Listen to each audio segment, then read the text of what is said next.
probably don't need to give much of an introduction, as we had Jeff here multiple times, just last year even. And like he said in Sunday school, it's more than visiting as a mission or anything, it's more like visiting family. Because we have such a great relationship with Alpha. But I just want to say thank you to what you're doing. And we pray often for blessings on Alpha and all of our missions, but especially the work you do with children and the needs that they have. It's a very special, needed ministry in our world, and so we're very thankful. So please give him a round of applause and praise God for him and the work that they're doing as he comes forward to preach. Thank you very much.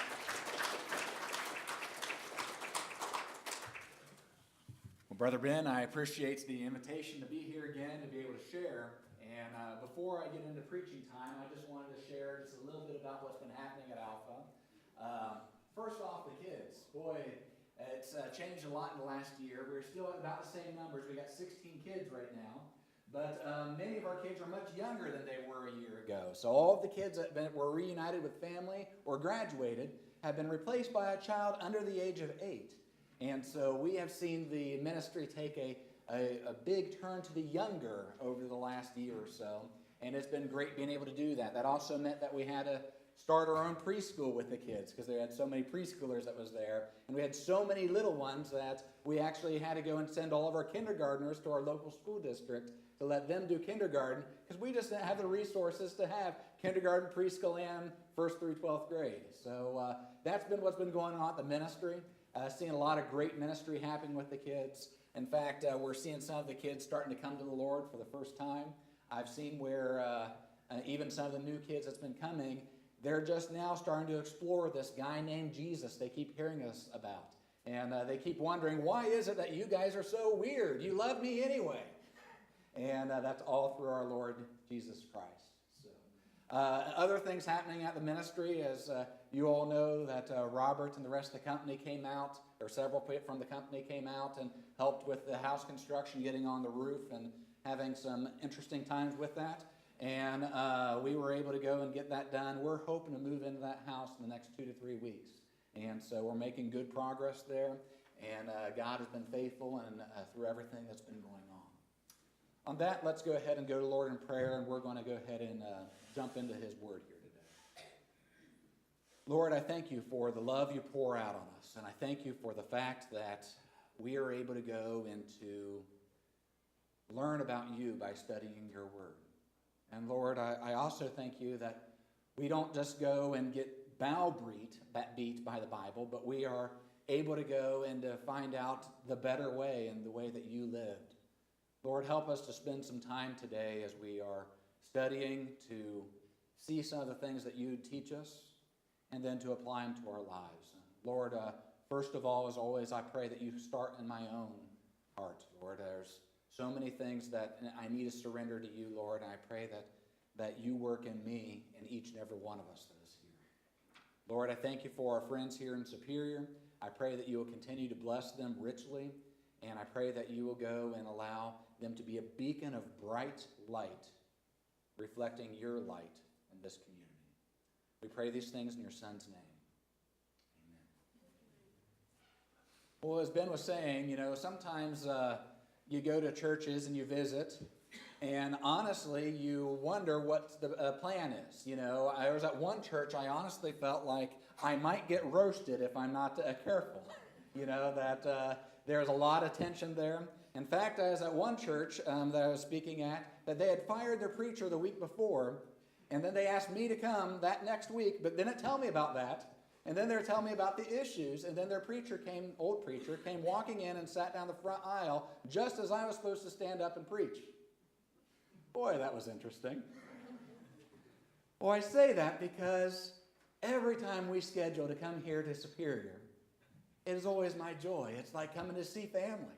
It's like going able to see each and every one of you and all the different things we've done together over the years, whether you've come down and volunteered, or we've gone out for lunch and spent time visiting and sharing, or even visited on the phone or on Facebook. It is great being with family. So today, I hope you forgive me that I'm not really going to preach very good. I'm going to go and I'm going to really share some things more like what a family would be. You ever have one of those come to Jesus meetings in your family? That it's, oh, we need to talk. Well, that's kind of where I want it to feel like. Not that there's an issue, but that we're going to be able to go and just kind of share as a family. And so as I start our time here together here, I have a question for you. What is more important, the truth or the perceived truth? Do you have an answer to that? As I'm looking at you, most of you are thinking something, but afraid to say it because whenever a preacher asks you an obvious question, you're always wrong. And so the obvious answer is truth, right? But I have to ask you a question, then men, I'm going to pick on you for just one moment. If your wife perceives you don't love her, does it matter what the truth is? It does, but you're going to be in big trouble, aren't you?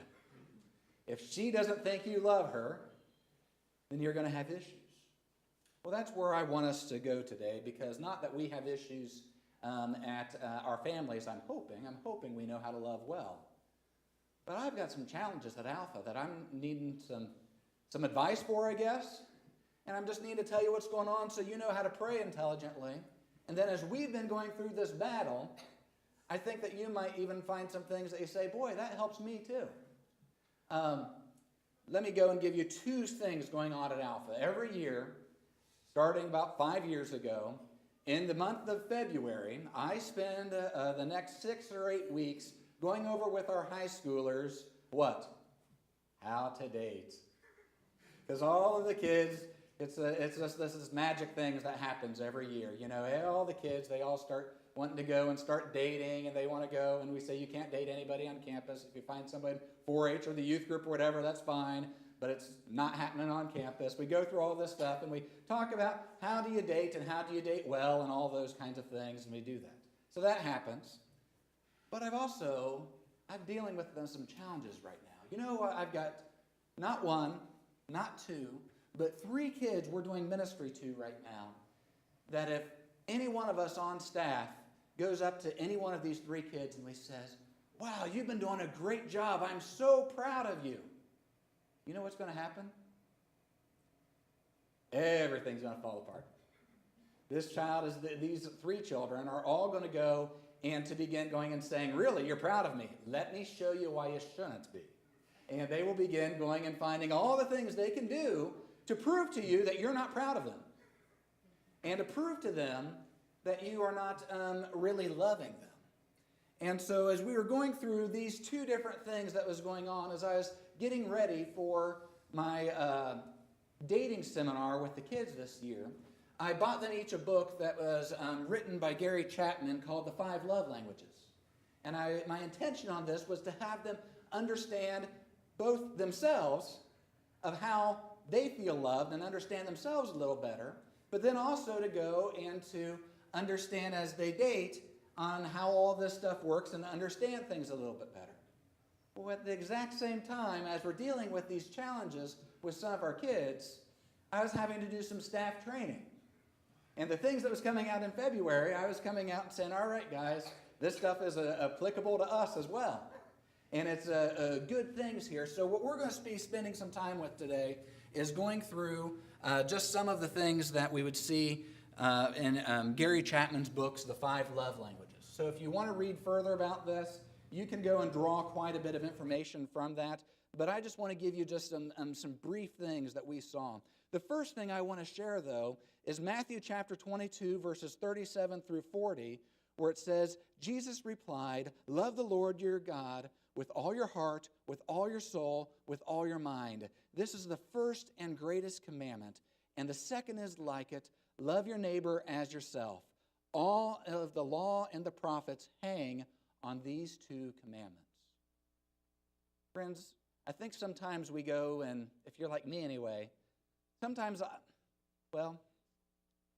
was actually accused of this at one point in time, and the question was this, Jeff, is it more important to you to be right or to be righteous? Boy, as men, isn't that sometimes something that hits us? In that moment, I would have rather have been accused of being loving? Not either. So are we known as being men and women who love? And then John chapter 13, verse 34 and 35 says this, "A new command I give you, love one another. As I have loved you, so you must love one another. By this, everyone will know that you are my disciples if you love one another." If I can say it very simply, the goal of Alpha Christian Children's Home is to love kids. Everything else we do, if it's not about loving kids, we should not be doing it. As a church, mission, love people. If we're able to get that done, nothing else really matters, does it? That's it. And our families, the mission is to love. If we're able to do that, then we're able to succeed. But how often are we falling short there? How often are we really struggling here? I always have to go, and as I'm teaching our kids and as I'm trying to help them, I always encourage them, get out a spiritual mirror and imagine for a moment that Jesus Christ is the one that is evaluating you. And so instead of you going and looking and saying, well, I got this pimple I don't like, or I got this wrinkle that I wish wasn't there, or whatever, or I like my hair, everything's just right. Imagine that Jesus is the one that's there, and he's not looking at you physically, but he's looking at you spiritually. And he's saying, how are you doing at loving? Well, as I started off by saying, with the kids we serve, I can tell you without any shadow of a doubt, we love them with our entire heart.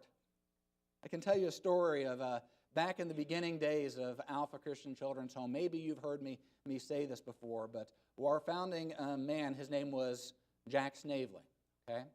And he had a young man that I'm just going to call Billy. I don't actually remember what his name was, but Jack was telling me about this. But he had been thrown away over and over and over and over and over and over again. He just felt like every time he did something wrong, whoever was supposed to love him threw him away. And he went to Alpha with a real chip on his shoulder, assuming that Jack and Ann and anybody else that was there was going to go and throw him away the second he was a royal pain in the behind. So his thought was, let's just cut to the chase.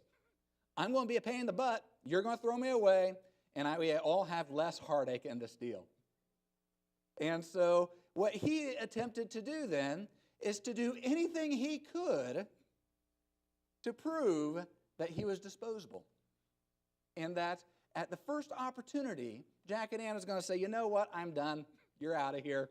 Find somewhere else to go. I don't like you anymore. Go. Because that's what everybody else had done. Well, time and time and time again, Jack and Ann, they were very intentional about going and sharing and loving and forgiving, a multitude of sins that had happened. And on one specific day, there had been something that had happened. I don't know what exactly had happened, but Jack's response to it was, it's okay, you're loved. Don't worry about it. It's all right, I forgive you. You're loved. Well, this young boy, who I'm calling Billy, they happened to be outside, and Jack's truck was right beside there. And this young boy picked up a rock, and he threw it as hard as he could at Jack's truck, and he says, do you love me now? And he stormed away. In that moment, put yourself in his shoes. He was wanting to strangle him. He was wanting to have a real come-to-Jesus meeting with him. Let me introduce you to Jesus, because you're going there right now. But he was able to go and control himself. He was able to go, and after just a couple of minutes, he went and he found Billy. And says, Billy, yeah, there's a dent in my truck now, but I still love you. I'm still there for you. I share that because Billy's perception was nobody loves me. And no matter what, nobody's ever going to love me. And Jack, in the way of dealing with that situation, he was able to begin showing how to love others. And so in Gary Chapman's books, he lists 5 simple things that we can do that allow us to go and to show others that we love them. I'm going to list them quickly, then delve into them with a little bit more depth 2 different times. They are the following: words of affirmation. Number 2, quality time. Number 3, giving gifts. Number 4, acts of service. Number 5, physical touch. In that, as you're going through this, you're going to go and find that Jesus was a master at doing all 5 of these different things. So on the first thing here, I'm going to say words of affirmation. We're not going to read every one of these verses, but if you want to take notes, you can and see what's going on. But the first one that I'm going to point out is Luke 24, verses 50 through 51. And to just tell you what that one is about, it's about Jesus blessing his disciples prior to his ascension. He's encouraging them, telling him, where I'm getting ready to go, but you're going to be able to do this. Okay? Another one, Matthew chapter 26, verse 10 through 11. Jesus affirms the woman who washes his feet. He had kind words to say. Honestly, we could spend the next hour here thinking of all the different kind words Jesus had to say to different people, couldn't we? You could go and find story after story after story of how he was kind. The second one then is quality time. And don't you see Jesus often spending time with people? Often going and spending time with them. You see in Matthew chapter 9, verse 10, where Jesus had dinner at Matthew's house. Just having a good time at dinner. Luke chapter 19, verses 5 through 6, Jesus stayed at Zacchaeus' house. You see, spending time was something that was very important to Jesus. And then again, if you remember, after Jesus had been crucified, in Luke 24, verses 36 through 46, Jesus was spending his time with his disciples, building them back up again. It was that time that Peter was needing after denying Christ that made him realize he is still loved after his betrayal. Thirdly, then, you have the receiving gifts. You know, Jesus was a master at being able to go and give gifts. And there's all kinds of times that you can see him doing gifts that was there. But 2 that came to my mind was Matthew 7, verse 11, where Jesus said, God loves to give good gifts to his children. You see, it doesn't want to go and just give them, well, here's a snake. Let me give you a good gift. And another one then was Matthew chapter 15, verse 35 through 37, where Jesus gave the gift of food as he was feeding the 5,000. You see, Jesus was able to go and to give gifts time and time and time again. Fourthly, then, acts of service, where you see that in John chapter 13, 1 through 5, Jesus washed his disciples' feet. They should be the one washing his feet, and he gets on his knees and he washes their feet. And then again in Matthew chapter 8, verse 16, Jesus had healed the multitudes. Let's be honest. Jesus healed. We could have gone anywhere with that one, couldn't we have? Because you can't hardly turn a page in the Gospels. Jesus did this kind thing. He served this person in this way. He healed the leopard. He went and he healed the woman who was bleeding. He healed. He did so many different times where he was healing. And then a few more here then on physical touch, the last point of how we can share love. Matthew chapter 8, verses 3, Jesus touched the leper. Something you don't do. They have some sort of disease. You touch them, you're going to get sick. And so for the first time in a long time, this person felt the touch of another human being. It was Jesus touching him. You see in Matthew chapter 8, verse 15, Jesus touched Peter's mother-in-law and healed her. Jesus touched. And in Mark 10:16, you see that Jesus took the children into his arms and he put his hands on them. And in my mind, I can just see this whole thing going out of Jesus laughing and having a good time because they're kids. What do kids do? They laugh and have a good time. And I can see Jesus doing that exact thing. Church, I have to ask a question here. How are you at being a lover? Do the people around you see you loving them by doing these 5 things that we see Jesus doing? You see, this was one of the things that we had to talk about with the staff of, all right, well, these 3 kids, they've got this challenge in front of them. What had happened with at least some of it is that every time somebody told them something good, they were about to expect something bad from them. And so if somebody in their past had said, hey, I really appreciate this, or you're really beautiful, or you're a whatever, well, they were waiting on the other shoe to drop because that meant that the next thing was going to happen and something very negative was about to happen. In fact, with the company here, I couldn't even tell you what had happened because I couldn't do that. And so with these kids, what's going on is that as the staff, as we're saying, you're loved and we appreciate you because of this, their reaction against that was, I don't want anything to do with good things. If you're going to say something good to me, then get away from me. I don't want that because I've had bad things happen to me when somebody says something good about me. So we have this quandary. You can't build this child up with words. How can they still know they're loved? And that's where I was encouraging the staff. All right, obviously their love language may have been words. It's not now. So don't try it. Maybe we'll get there, but find other ways that you can go and love.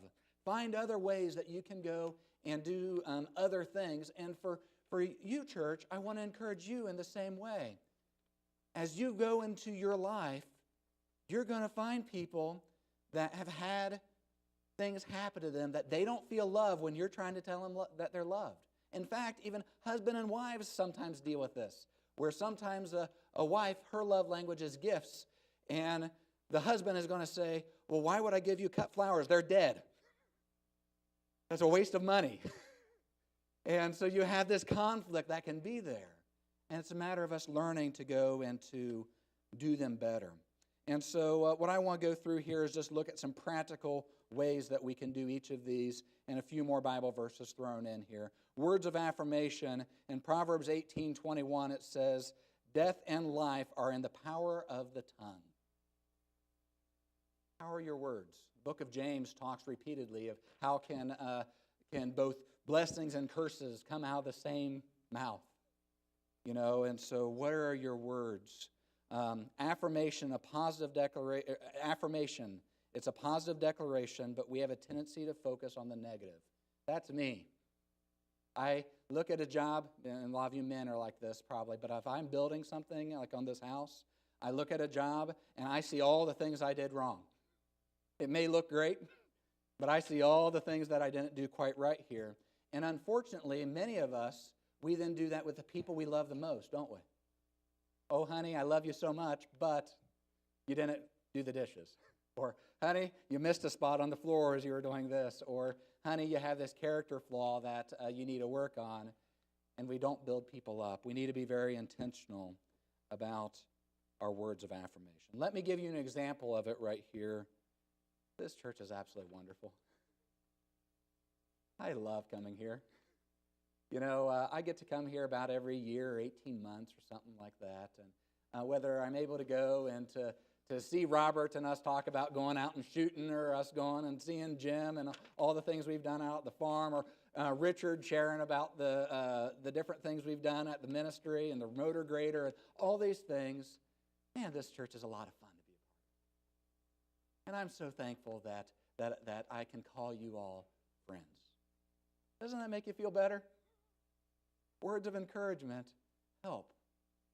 Let me encourage you to go and to find something good to say today and every day about the people you love. The second one then again was quality time. And you remember of some of the things Jesus did of quality time. Well, in Hebrews chapter 10, verse 25, it says, let us not neglect our meeting together, but encourage one another daily. You see, as a church, sometimes it's pretty easy for us to go and get busy. You know what? One of the things that one of my best professors at Ozark Christian College told me when I was a student there, he says, you know what, guys? The devil is going to do everything he can to make you slip up and fall and to give the Lord a bad name. And he's going to throw all kinds of things. And he gave us examples of things where men had fallen sexually, and men had had this happen and that happen.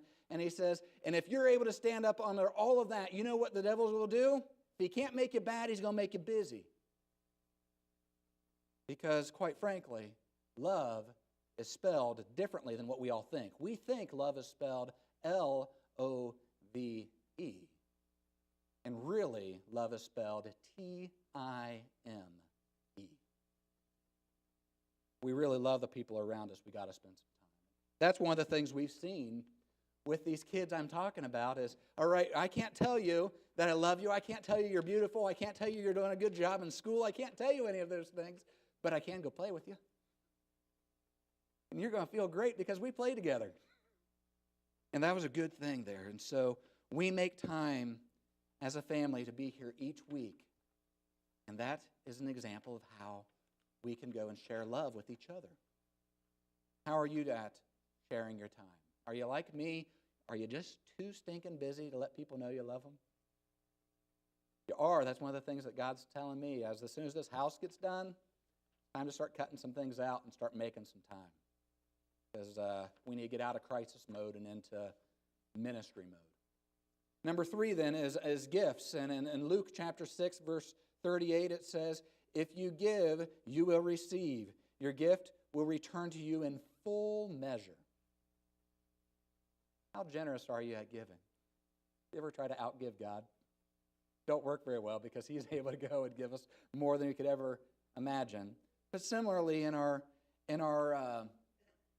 own families, how much does it mean to go and to bring back just a bouquet of flowers and to say, hey, I was just thinking of you, honey.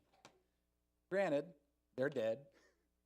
Just a short period of time, they're going to be in the trash. But it's still an opportunity that you were able to share that. I had one of our young girls. I was so proud of her. She had done so many great things, had done a lot of things at the ministry, and personally was making a lot of great things happen in her life and in ministry as she was serving some of the other kids. That I was out speaking at a church, and as I was driving back, I decided I was going to go and buy my wife a bouquet of flowers from Walmart. And as I was getting ready to pick those up, I went and I was like, you know what? I bet she would go and appreciate that as well. I want her to know, because I was trying intentionally to breathe life into this young girl. So I bought her a bouquet of flowers as well. And I went and I knocked on the house, and I said, hey, can so-and-so come on out? And she came, and I said, I just had something for you. I wanted to let you know that you're loved. I'm so proud of you, and I can't wait to see the great things that's in front of your life. I wanted to give you these flowers. She kept those flowers in her room until they were stinking up the entire house. They were rotten and everything else because that was the first time she had received that from somebody. Friends, we have the ability to go and breathe life by giving a cookie, by giving a piece of bubble gum, by going and giving, flowers, or by giving or whatever. And a lot of times we feel like, oh, I can't give somebody something because it'll be taken in the wrong way. And it could be. You kind of have to know how to do it and do it correctly. But on the other hand, it's a powerful, powerful way to break down some of those walls, like with those kids I was talking about. Fourthly, then, is acts of service. Galatians chapter 5, verse 13 says, through love, serve one another. When we serve, we're able to express our love by doing things together and doing things for other people. It takes thought and planning and time and effort and energy, and we need to be on the alert to find those opportunities, to find those ways that we can serve other people. Whether it be, there's all kinds of things that come to my mind, whether it be going and raking somebody's leaves, or it be going and you know that your wife is gone for the afternoon and you're going to do the dishes, or you're going to do something for her that you know she's going to appreciate, or with the kids that you're going to go and spend some time by making this happen or that happen. There's so many different ways that we're able to serve one another. An example that I want to share of how this church has done is that on so many different occasions, somebody from this church has said, here I am, I'll make the 3.5-hour drive down to Alpha, and I'm going to serve. I'm going to go and help put on a roof. I'm going to help cut firewood. I'm going to go and help with landscaping and gardening. I'm going to go and help feed the kids. I'm going to help. I'm going to help. I'm going to help. And when we do these things, let me tell you, it goes and it breaks down the walls. For me personally, I'm going to share that a lot of times us on staff for the kids, we're looked as just the stupid, crazy people. Okay? We're the crazy people that's letting these kids into our lives, and that there must just be something a little bit off about us that we would do these things. But then, when friends like you come on and they see, wow, they're just like him. They love us just like they've never met me before, and they're still doing these things for us. There just might be something to this Christianity thing. I had a young girl, I think I've told you her story, but she was an atheist agnostic when she came to Alpha Christian Children's Home. She did not believe there was a God, but she knew one thing. If there was a God, he definitely did not care about her. She ended up going to Manhattan Christian College study to be a missionary because she came to Alpha. She found the love that we were there, but then even more importantly, she found the love of our friends that helped her grow from there. Finally, physical touch. Romans 16:16, and do this one with care, says, greet one another with a holy kiss. Probably not the best things to do. I do have an older lady at the church that I was at when I was a young child. We went to the Milford Church of Christ in Ohio. My dad was preaching there. And we all nicknamed this one lady the Kissing Bandit because every single person in church got kissed on the lips every single Sunday by this woman. Yeah, ooh. You learned at a young age that when you saw her leaning in, you gave her your cheek. Physical touch is a very powerful thing. I've seen kids that's not been hugged in years.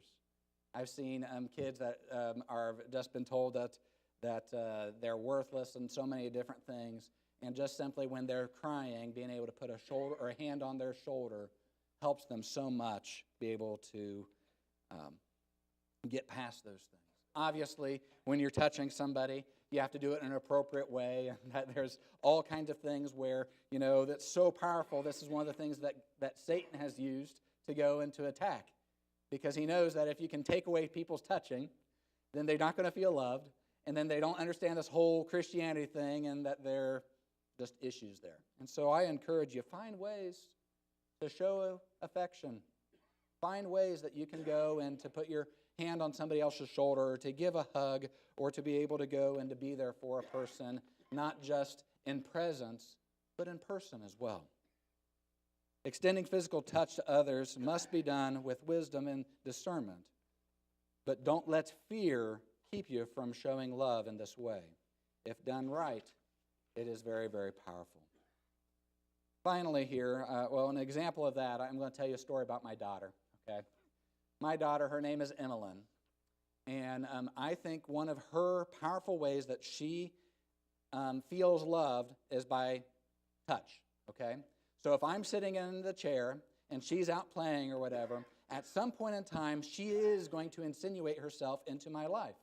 She is going to go, I can be reading a book, I can be reading my Bible, I can be touching my phone or whatever, and all at once, she is going to find a way to wiggle herself up inside of my lap and to plop herself right down on me and to be a part of whatever I'm doing. She's longing that physical touch. We're taught along the way somewhere you're not supposed to do that. But there is power in going and touching others and being there. So in closing here, there's just a few things that we need to cover here. First on is keys to discover somebody else's love language. This is one of the things I had at the staff meeting we're talking about. Well, I don't know, these kids, they're taking things the wrong way and this, that, and another thing.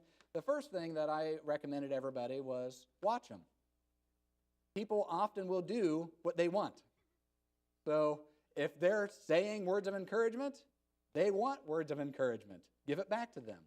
If they are giving a hug, then they're giving a hug. If they're that little kid that is always going and picking a flower and bringing it to you, maybe they like gifts. But watch them, and you will find ways that you can go and you can breathe life into them by doing that. Also, you can go and simply do this. Ask them, is it all right if I gave you this?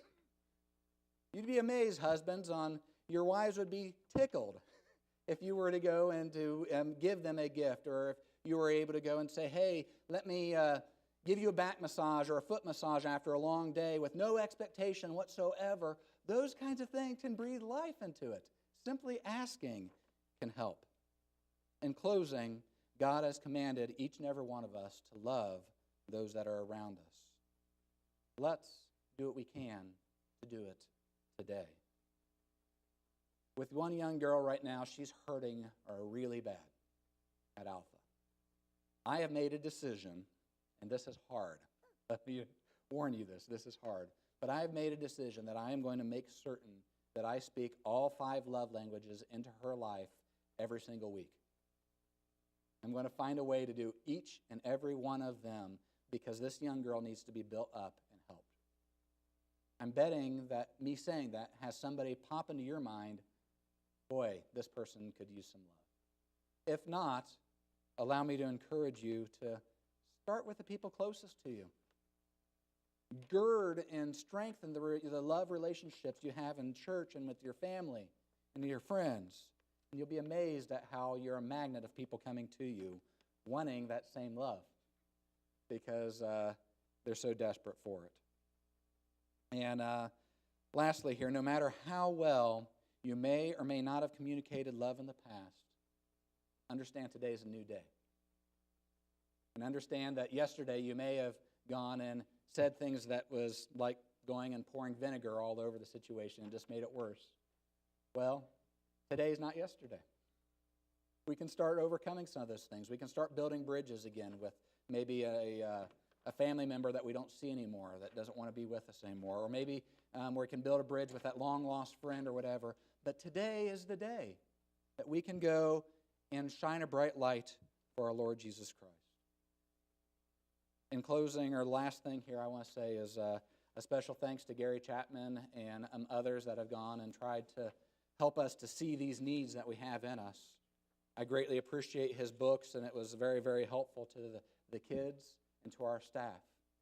I shared it with you today, so I thought you might have some of the things in it as well that might be helpful for you.